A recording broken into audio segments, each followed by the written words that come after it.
Hello， 大家好，我是君君。今天给大家分享一道好看又好吃的蒜蓉蒸丝瓜。首先准备一把粉丝，用温水泡软，大概20分钟。然后准备一头大蒜，用搅蒜器搅成沫。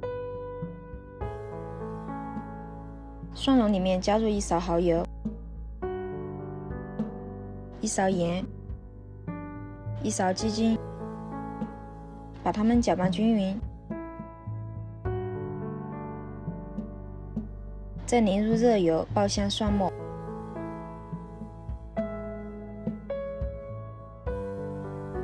我们的蒜蓉就做好了，再切一个小米辣备用。丝瓜去皮，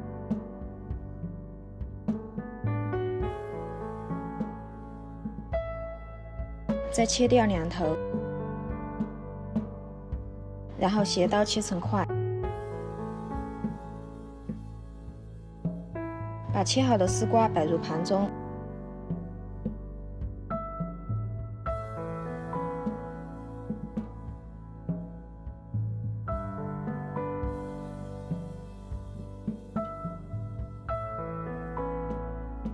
然后把泡好的粉丝放在中间，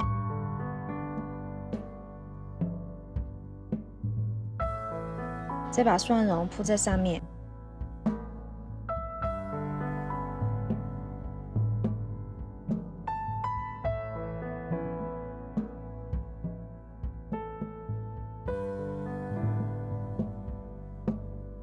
最后用小米辣点缀一下。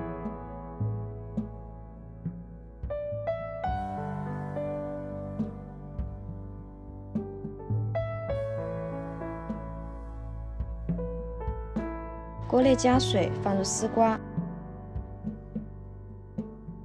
大概蒸10分钟。时间到，我们来看看，哇，好香啊！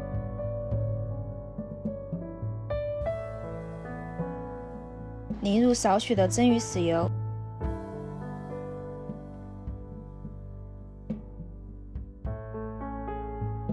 再淋入少许的热油爆香，美味即成。